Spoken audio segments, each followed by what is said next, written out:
die, Father, is nothing less. Ever since I was a child, I had a feeling something is missing in me. I want to know why I am here. Can any of us know that? Become yourself. Then God and the devil don't matter. I want to learn. I want to understand. Be careful. Can you find the force to enable these two quite opposite lives to live together in yourself? At any moment, the wolf can devour the lamb. And you must learn what it means to become responsible. This is an exact science. And that is why you are here. From the foreknown history to the unknown future, this is Red Ice Radio. For the Seeker.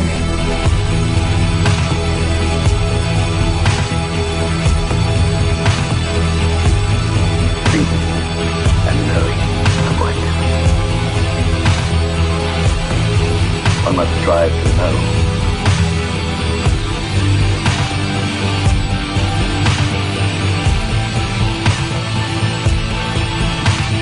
Welcome to Red Ice Radio. This is Henrik. Thank you for tuning in. RedIceCreations.com is the website. Today we're talking with Joseph Farrell about hidden conflicts, breakaway civilization, and the ET threat.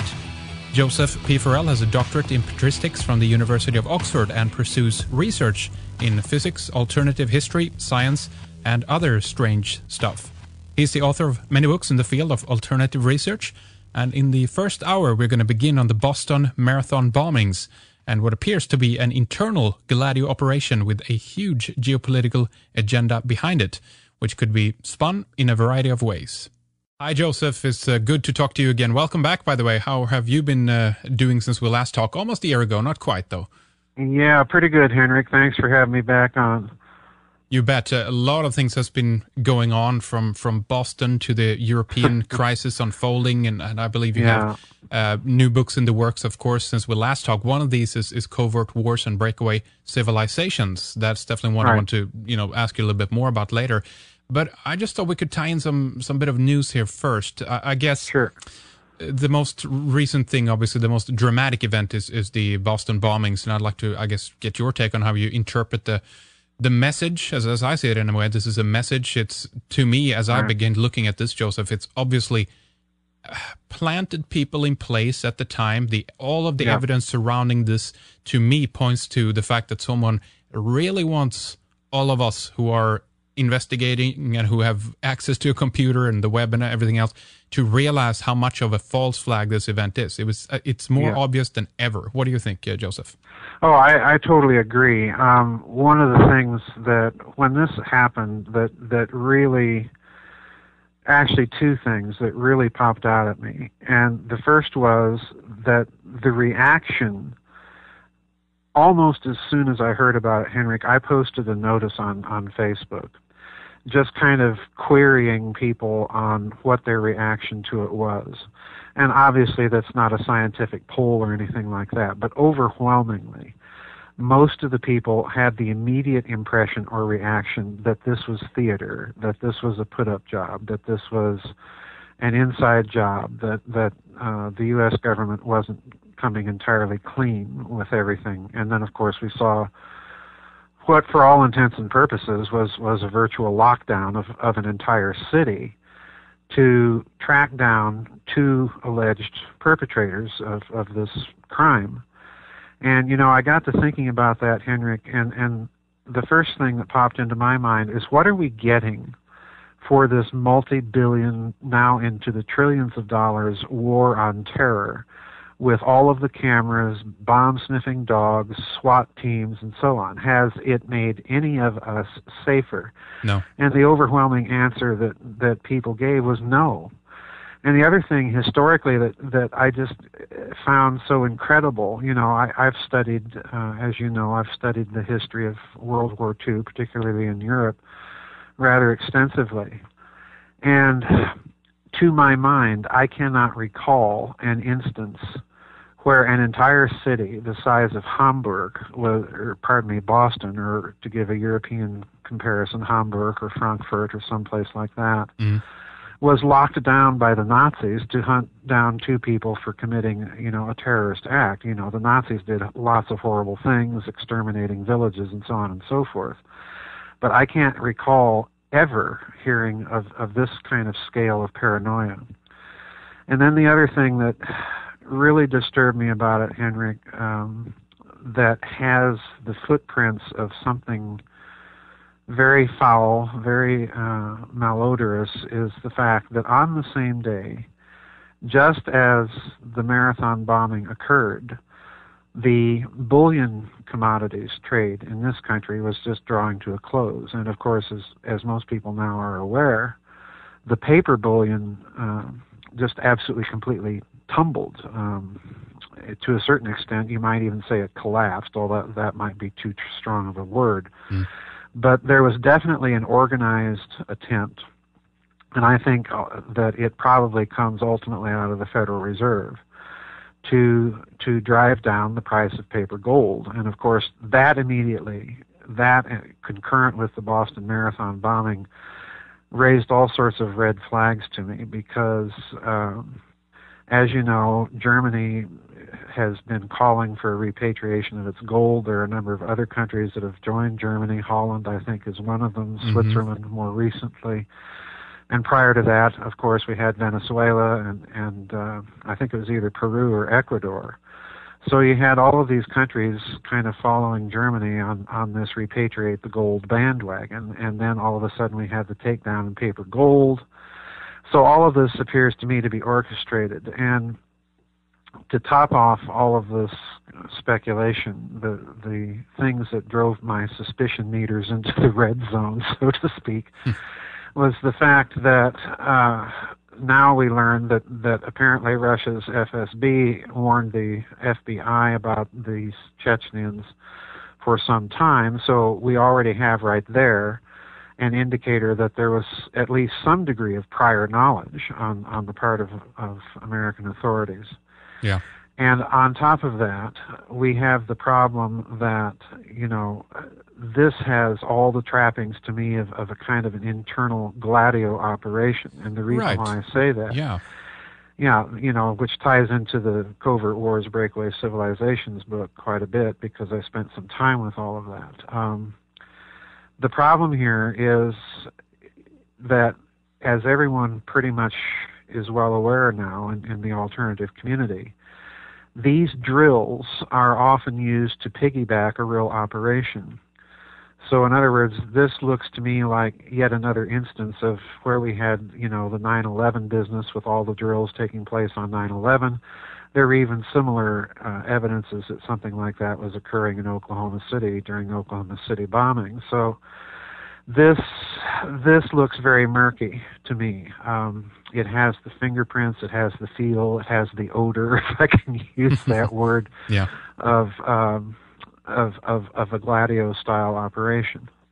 Well, you're right. I mean, it's eerily similar to the stay behind armies and the intention, the strategy of tension that they wanted to create in Europe at the time. I think the only thing in comparison, I guess, would be some of the terrorism that took place in Northern Ireland or something like that. I don't know, kind of entire cities. The other thing that that occurred to me is how similar, in some respects, that this was to what happened in Oslo with Anders Breivik. Mm-hmm. And again, there was a drill there was a bomb. All of the same footprints were there. And what disturbs me, Henrik, is if this should prove to be more than just a wild speculation or a wild guess, if more information coming out should indicate that it has all the footprints of a Gladio-style operation, then that's very disturbing. Because what it means is that NATO stay-behind army strategy of tension is now being brought to North America and being practiced here. It's bad enough that this was done to the cost of hundreds of innocent lives, if I'm not mistaken, in Europe. beginning with Aldo Moro and going right down through Baader Meinhof and all of that. Yeah. This is very disturbing to me, and just on the face of it, Henrik, I don't think that you can say that the Boston Marathon bombing occurring on the very day that there was an organized takedown of gold and silver bullion paper is coincidental. That just stretches my my belief too far. Yeah, they must have had, I don't know how many patsies, but a number of them beyond the Tsarnov brothers. Even to the people that were standing there with the same outfit and garb as the the organization or company similar to Blackwater, the private mercenary company, the Kraft. I mean, come on, the Kraft with the Punisher logo on the exactly with the Punisher logo. Yeah, it's very obvious, and then the martial law lockdown. To me, it's another one of these little theater things that. Fortunately, if there's a good side to this, and there's very little good side to it, but if there is a good side to it, the interesting thing to me is the reaction that I see taking place not only on the internet, but if you've been following the talk radio hosts, which after the bombing I actually cranked up enough of my willpower to manage to listen to them for a couple of days before I got sick of it, but. Even there, you heard callers calling in and voicing their outrage, not so much that this happened, but their outrage at already what they perceived to be the spin that was being put out by the major networks and some of these talk show hosts. So that was at least one positive sign to the whole thing. Let me do a spin on that, Joseph, and just ask. Let me ask you this, because I agree with you. I mean, definitely. What I see that this is a multi-tiered or multi-leveled agenda also that's going on at the same time. And I don't mean to take this too far, but nonetheless, what I see is that this is indicative of someone who are behind these kinds of events also want to use this to play this, to polarize the people, to have an idea that there is a strong grassroots alternative movement that are doing everything they can to push against the obvious fakeness of the mainstream movement that are just, completely behind whatever the government or the FBI is saying. And what I'm just want to, extend here to listeners listening to this is like, what the long-term planners, what do they have in the works for how this is going to be used when everyone down the road are going to eventually see through that this is how FBI handles the situation, this is how the government runs things. Even the New York Times had this editorial posted from last year, I believe, basically openly talking about the sting operations that the FBI is doing and the entrapments and everything else, not flat out talking about false flag attacks, but definitely alluding to it. So this is going to be the common knowledge down the road, Joseph. This is what I see. So how will it be used, do you think? Well, that's another good question. There was the attempt by the Obama administration initially, and I think, and let me take that back, not so much by the administration, but by people who lionize it. Let's put it that way. That would be more accurate. Yeah. Within what we would call the left-wing or liberal media in this country, there was almost a kind of wish, a hope that this was some act of domestic terrorism from the right wing. Exactly, yeah. And what disturbed me there was that we heard this from the Clinton administration and people in the media during the Oklahoma City bombing. There was this vast right-wing conspiracy, to quote the phrase that was used at that time, to demonize people on the political right, and there are. I mean, there's no doubt there's a radical right wing in this country that's just utterly on the lunatic fringe. But I suspect, in all honesty, Henrik, that my suspicion lies somewhere very else, and that's with Russia and with the Middle East. And the reason why I suspect that this might be part of a long-term agenda here is as everyone knows, the Western powers have been itching for one excuse after another to go in and directly intervene in Syria and use that as a doorway or a launching pad, so to speak, to take care of Iran. And what's been standing in the way, quite frankly, is Russia. And there's behind this an even longer-term agenda that was more or less announced by Zbigniew Brzezinski in a number of his books and articles, and it's been certainly apparent since the collapse of the Soviet Union, and that's this drive to peel away the Soviet republics and put in Western puppet governments and basically encircle Russia. This has been the agenda since the collapse of the Soviet Union. And I suspect that with this Chechenian connection, particularly with Russia attempting to warn us of these characters, that there may be an attempt to spin this or play this into a wider geopolitical agenda.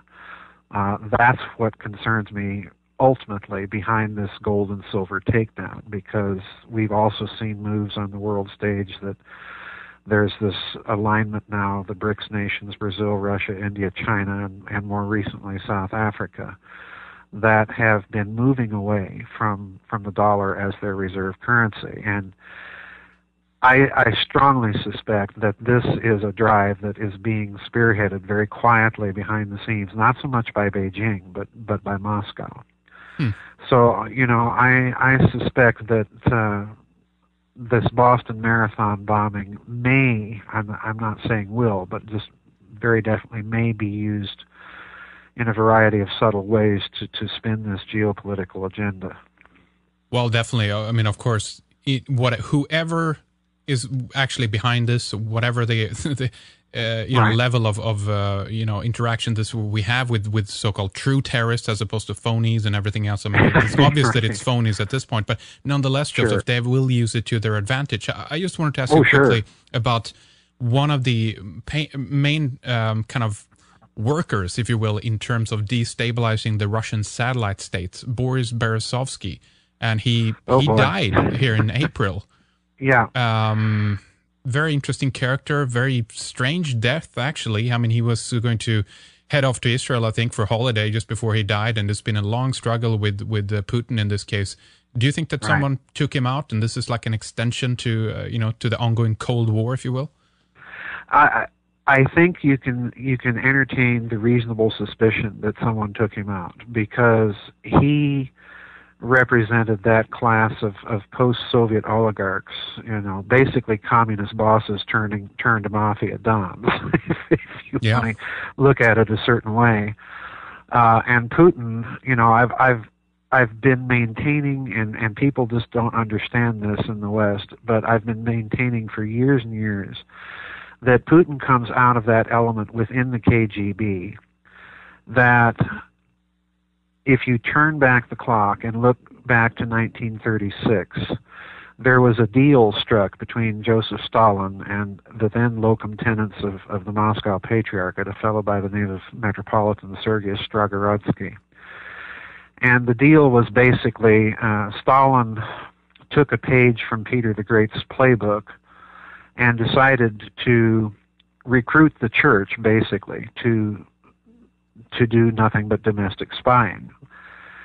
And his view was, of course, this would strengthen the regime's hand against a probable future Nazi invasion, which, of course, he proved to be correct about. But, the other part is that Stalin was a former seminarian and knew very well how deeply entwined the Orthodox religion is in Russian culture. So I think, looking at it that way, I think basically what you had is an agreement there that ultimately set up a whole division of the KGB to do nothing but watch the church. But what that meant was that the church ended up with a great deal of influence inside the KGB.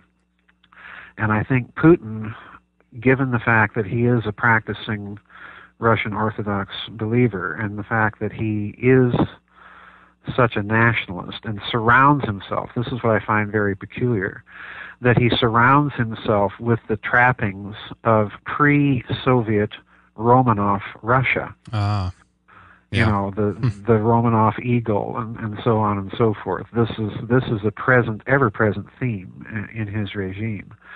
So I think really he's not so much a neo-Stalinist as he is a kind of neo-nationalist, Slavophile, or Tsarist, whatever you want to call it. Yeah.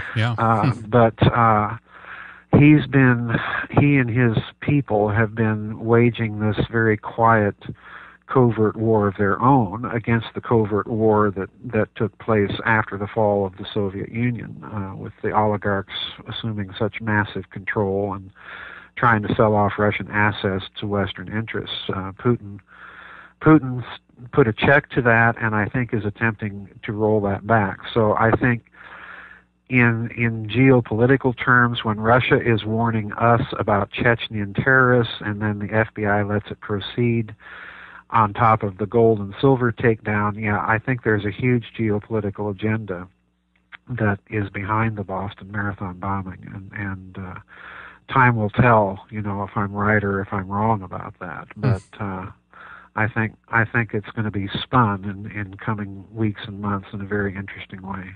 Well, indeed. Oh boy, I mean, there's so many different layers on this. Obviously,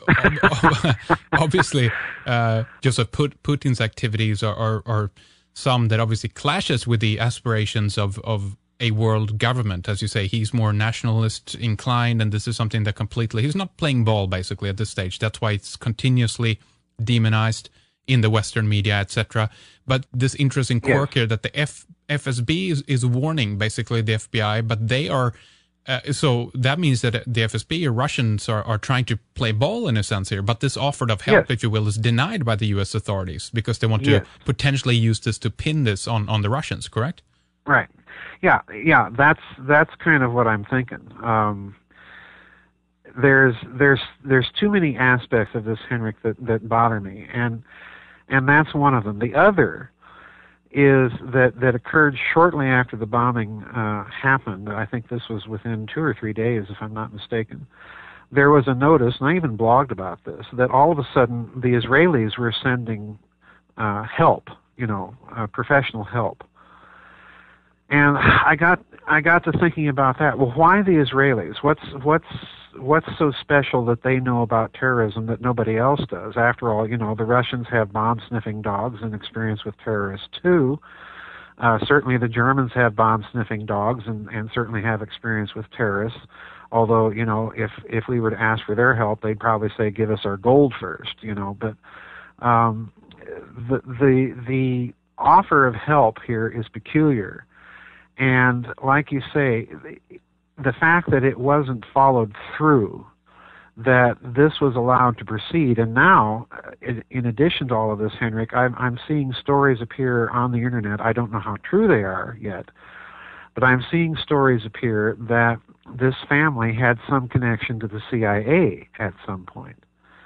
Yep. So, the rumors are going, and this is another sure sign to me that we're dealing with an operation of some sort, because even if the rumors are not true, someone is planting them, and that means you have, therefore, a deliberate attempt to obfuscate the story.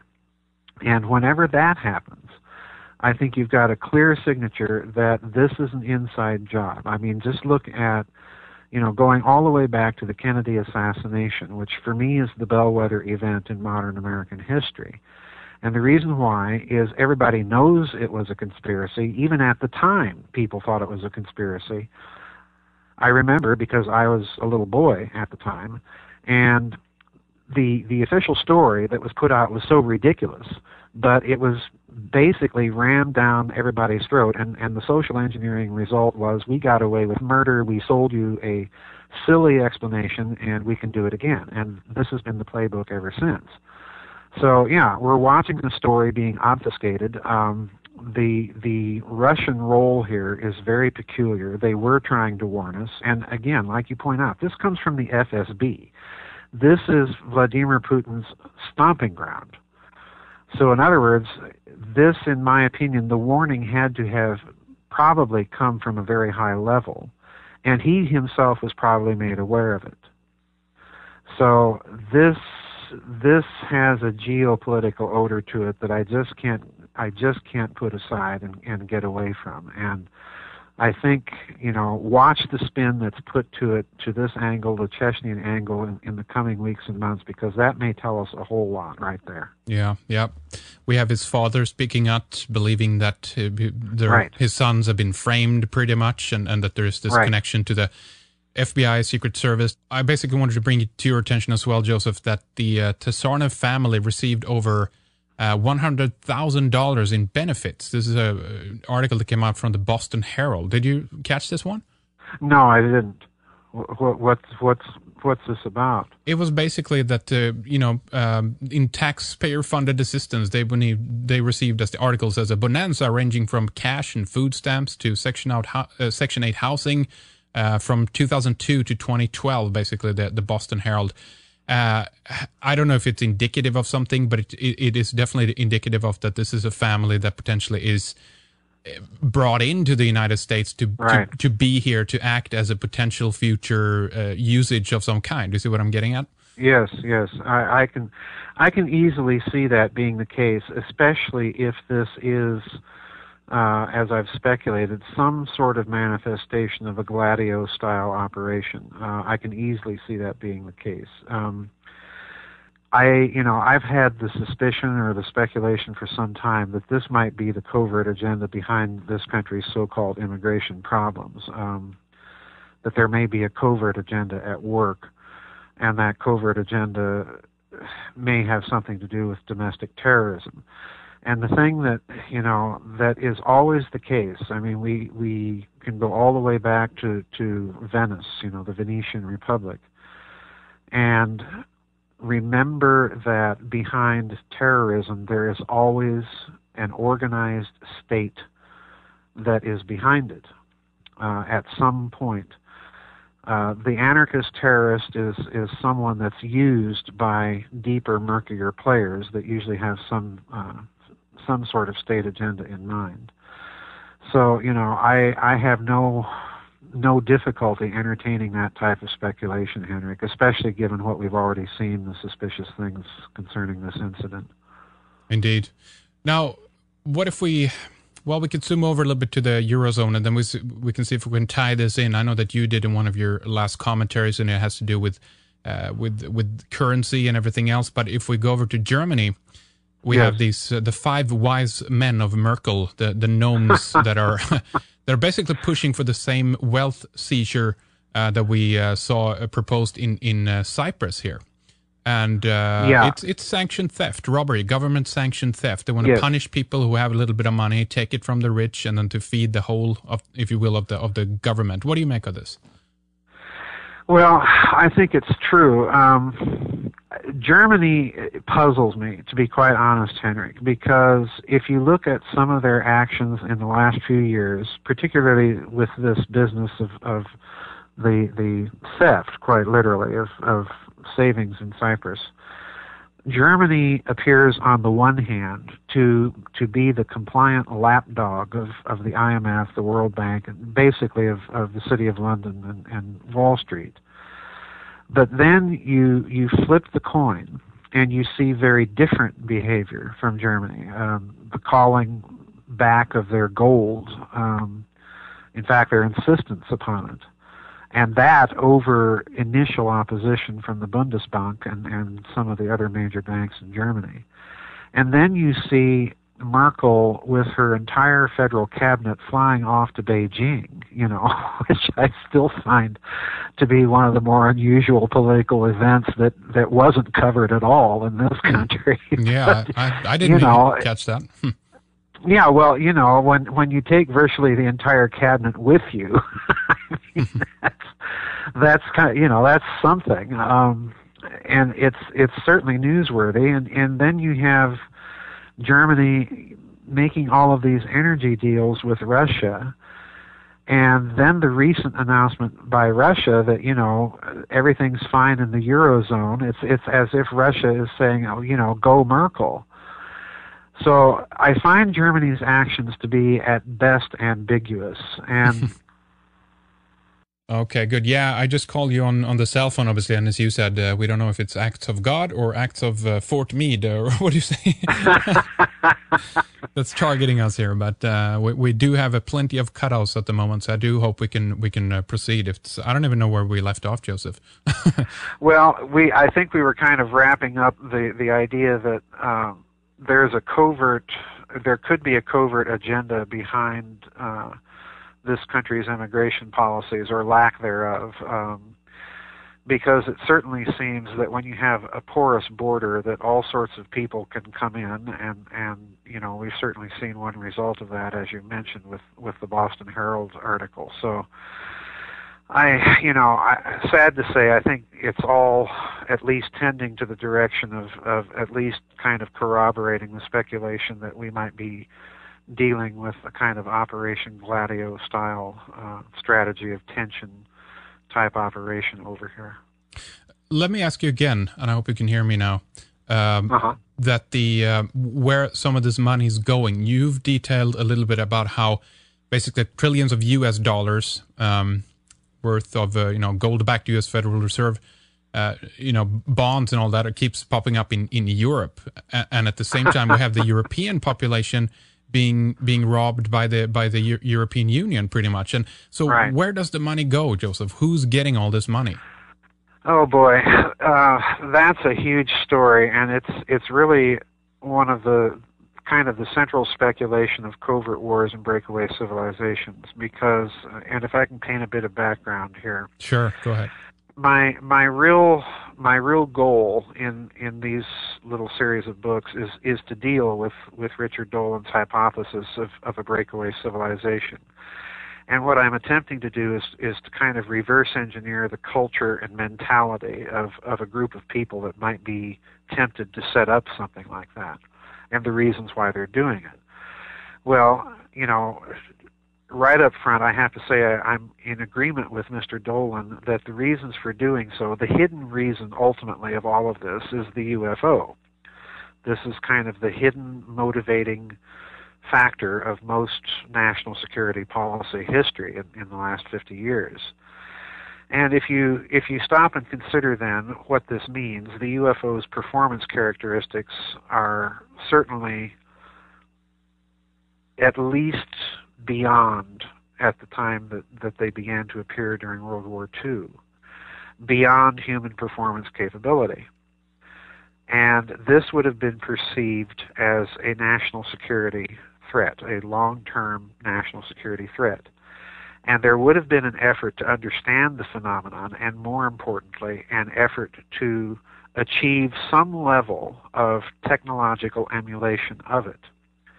And once we say those words, we've said we need a lot of money. Right. And, once you say that, then we start looking at some of the motivations for the dirty financial deals that were done largely by this country at the end of World War II and immediately thereafter. It's always been my thesis, my hypothesis, that we made some of those dirty deals with the post-war Nazis simply to get a hold of their loot and launder that money. And I've entertained the suspicion that the Bilderberg meetings initially were for the purposes of coordinating all of that financial action. What is not well known is that there was an even deeper, murkier story that was being done with Japan. And what people have to understand is that when the Japanese went into Asia during World War II, they literally vacuumed every last little piece of wealth out of Asia that they could. In this respect, they were far more efficient than the Germans were. And the pile of loot, particularly of bullion, of gold and silver bullion, has never really adequately been accounted for. But this, I believe, is the source of the obfuscated figures of the amounts of gold actually in existence. I think it may be greater than we're told by an order of magnitude, if not more. Now, the interesting thing, Henrik, is that when General MacArthur learned of the existence of this vast pile of loot, he had an American captain, a fellow by the name of Ed Lansdale, who becomes, if you're familiar with that name, he becomes one of the key covert operatives in the CIA during the period from the end of World War II all the way up through the Kennedy assassination. This is the guy that, if you've seen Oliver North's film JFK, this is the guy that orders Mr. X to Antarctica. Okay. Yep. Yeah. If you look at Stone's film, he gives you a hint that Lansdale's is the man that he's talking about by showing you a portion of his nameplate on the desk. Okay. Yep. But Ed Lansdale was tasked by General MacArthur to fly to Washington, D.C. and brief President Truman himself on the existence of this vast amount of hard cash that could be used to bankroll covert operations. And it's very interesting, it's very illustrative, I think, to know that President Truman decided to keep all of that top secret and entirely off the books. In other words, this was not reported to Congress. This wasn't reported to anyone. It was solely and purely kept within the military-industrial intelligence complex. So what you had is immediately a creation of a hidden system of finance, completely hidden. And it's a political covert operations slush fund. Now here's the problem. When I began looking at these European bearer bond scandals, I had to ask myself one question.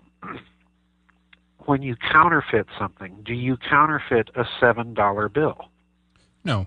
And the answer is no. You don't counterfeit something that doesn't exist or that you know that people suspect exists.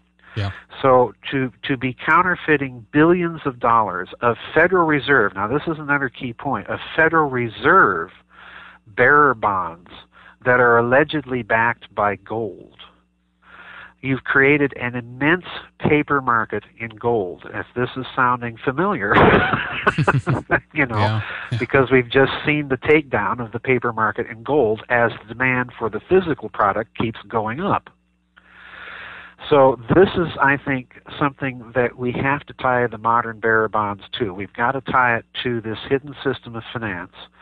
And the fact that the Federal Reserve is doing this is another dead giveaway, because there is a case in modern Japanese history when Prime Minister Tanaka decided to issue bonds as payoffs of other bonds that were ready to come due. And when these bonds were issued, they were called 57 bonds. When these bonds were issued, they were printed with deliberate mistakes so that when the bearer of these bonds turned up to cash them in, depending on how well they played ball, they could either be cashed in at a discount or simply denounced as counterfeit. All right? With me? Yep. Now, in the case of the Federal Reserve bonds, again, we find them printed with little misprints, little errors of grammar, and the biggest whopper is, of course, the Federal Reserve doesn't issue bonds, the U.S. Treasury does. Okay? Yeah.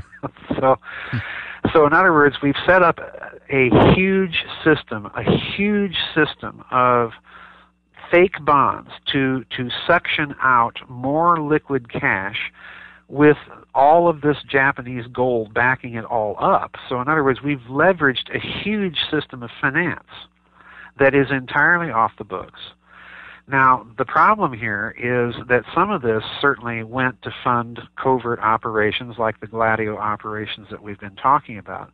But the amount that is in existence in just these bearer bond scandals themselves that have come to light is about $6 trillion. So that suggests that this huge system of finance was for something else that greatly exceeded the financial requirements of covert operations.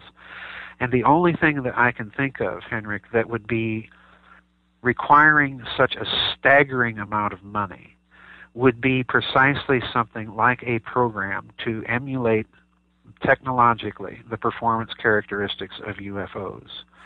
So that's kind of where I was going in that book with that whole story. And I want to make one final comment. I've had a bunch of people write me and tell me, well, the system that you're describing will never work. It's fraudulent. Ultimately, it'll collapse. And I'm not saying that this system will work. I'm simply describing what they did and what I suspect the connections are to what's going on now. Yeah. I'm not saying that it'll work because clearly this has not been a very good system for the West. And since we've mentioned the fraudulent basis of this system, I think that it is precisely this system that is being gradually and slowly exposed precisely by the BRICS nations. And the reason why I think there's a connection between all of this and what's going on now is that many of these Federal Reserve gold-backed bonds were allegedly given to the nationalist Chinese prior to World War II when they sent their gold to this country for safekeeping, all right? So in other words, China has a huge stake in this, and if anybody knows about the existence of a vast hidden system of finance based on stolen gold, it would be the Chinese. So, this is interesting. This is a huge story that spins off in a lot of different and wild places. But the sheer amount of money that we're looking at here, I think, indicates, this may have gone to set up covert operations like Gladio and terrorism and things of that sort. But you don't need trillions or even billions of dollars for that. You know, a couple of 10 million here and 10 million there is pocket change. Oh, yeah. And, is more than adequate to set up terrorist operations. So the amount of money suggests to me a huge research project that they had to find a way to finance and fund and keep it so completely hidden that the research itself would never be exposed. And then on top of this potential monitor system, you have maybe even a maintenance perhaps of sort, or maybe this is we could be talking about multiple different groups. We have, there's multiple different agendas going on at the same time. But I mean, on top of this, you have the black market of illegal arm trades, all the drugs, sex rings, all the filth in the world that's going on. But does any of this have the origin in Yamashita's gold of Japan? Oh yes, absolutely. I think Yamashita's gold is the basis of this because again, like I said, the amount that the Japanese plundered from Asia, and it's very important that people step back and remember something. The gold that existed in Asia, in the temples and so on and so forth, as best as I can determine, was never officially calculated in the amounts of gold that was traded as a commodity. So in other words, we are looking at obfuscated figures of gold in existence in the world. This is something else I pointed out in that book at some length. You get one set of figures from the Bank of England, you get another completely different set of figures from the Vatican Bank, and so on and so forth. And oddly enough, I mentioned the Vatican Bank. Well, Emperor Hirohito, as the war was drawing to a close, guess where he stashed his money? In the Vatican? The Vatican Bank? In the Vatican. Wow. Yeah, in the Vatican Bank. Yeah, wow. Oh, So, if anybody knows how much gold there really is, it's probably the best guess is going to come out of the Vatican. But, does Yamashita's gold have to do with all of this? Oh, yes, you betcha it does. Yeah. Well, it's interesting. So much goes back to this, and also the general overall geopolitical, reformation or revolution, if you will, that occurred with the aid of the Second World War. Because after this point, everything changes on so many different levels. Even allegiances change. You don't know who's working for what or who or what agenda anymore. And and also on top of that, I guess I wanted to get a little bit to how far ahead they are in the potential development of their technology that they please. Because just because you have money, Joseph, doesn't guarantee success, of course. Right. My guess, I get into a bit of the technology, what I call technologies of emulation in the Covert Wars Breakaway Civilizations book. I'm doing much more on that on that score in the book I'm writing now. But to summarize it in a nutshell, is my guess is that there is probably at least a technology that is capable of playing blind man's bluff or bluffing a hand of poker with whoever it is that's behind the UFO. I think it's got to that point.